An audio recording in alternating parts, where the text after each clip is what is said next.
Salam sejahtera kepada semua warga Malaysia. Yang bercakap ni pun memang warga Malaysia, anak watan Malaysia.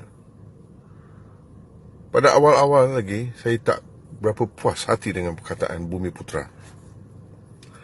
Bumi Putera, Bumi Putera. Bumi dan juga perkataan Putera tu adalah sedekah bahasa Tamil kepada bahasa Melayu. Sebenarnya mereka pinjam bahasa Tamil ni, perkataan Tamil ni ke dalam bahasa Melayu. Bumi Putera.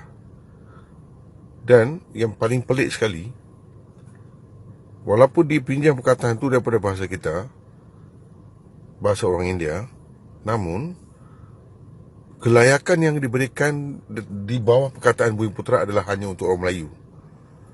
Cuma orang Melayu sahaja boleh jadi Bumi Putera. Tapi bahasa yang digunakan adalah bahasa orang India. Pelik kan? Ini yang dimaksudkan kacang melupakan kulit. Kan? Itu memang kena pada orang Melayu. Bukan semualah, kebanyakan. Sebenarnya mereka ni tak kenal budi. Mana Puyi Diong ni masa ketika Malaysia ditemui. Semua dalam hutan kan? Atas pokok, di tebing sungai, memancing ikan, dan sebagainya. Bukannya mereka yang membangunkan negara kita. Siapakah orang yang pertama? Kaum manakah yang pertama sekali menerokai Malaysia?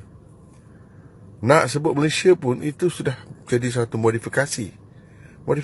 Macam mana? Malaysia sebenarnya daripada perkataan Malaya. Malaya adalah perkataan bahasa Tamil. Bila banyak terdapat bukit ataupun gunung, kita sebut Malaya dalam bahasa Tamil. Malaya Irka. Maksudnya banyaknya gunung. So Malaya itu adalah nama asas Malaysia. Siapa yang beri nama tu? Warga India. Jadi di sini nampak sangat ni yang mereka kata ni orang India ni pendatang, orang Cina pendatang ni pelik betul. Dia ni belajar sejarah tak? Yelah tu, kat Malaysia ni kan, satu-satunya negara di dunia ini yang boleh menukar sejarah adalah Malaysia tau. Dia tukar semua. Parameswaran jadi Parameswara, Parameswara jadi Megat Iskandar Shah. Semua mereka tukar. Pelik betul. Tapi mereka sebenarnya menyembunyikan labu di dalam sepinggan nasi. Mana boleh kita sembunyikan labu? Satu kebenaran. Tapi untuk orang Malaysia ni, mereka anggap ni patutnya dianggap sebagai katak di bawah tempurung. Mereka ingat kalau mereka masuk dalam tempurung, kalau gelap, semua orang pun gelap. Untuk kamu sahajalah, untuk kamu sahajalah sejarah boleh diubah. Tapi secara keseluruhan, sejarah tetap sejarah. Gagah perkasa.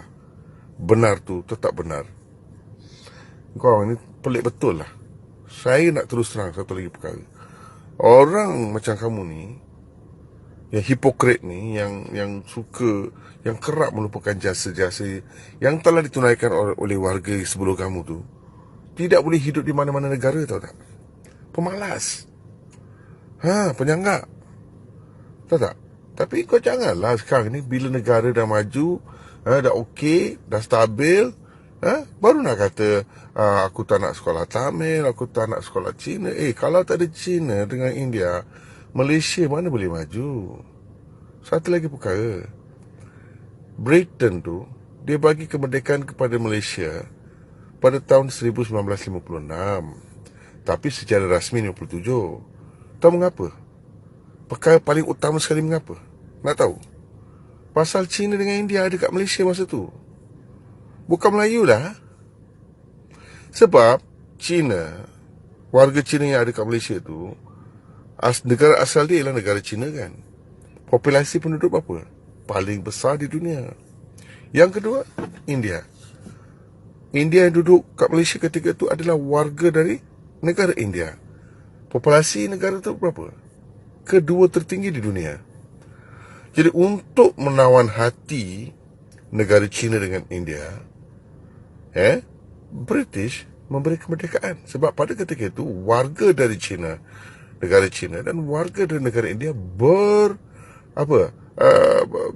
menghuni di Malaysia pada ketika itu, bermastautin di Malaysia pada ketika itu.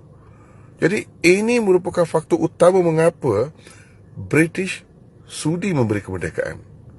Jadi peranan warga China dengan warga India memang ketara, memang tunjang. Bukan kau seorang je. Kalau kau satu bangsa je pada ketika itu minta kemerdekaan, saya rasa sampai hari ini pun tak dapat kemerdekaan lah. Jadi kau ni memang betul-betul kena dengan peribahasa kacang melubuhkan kulit. Pelik betul lah korang ni. Solat 5 kali sehari, tapi otak memang macam tai.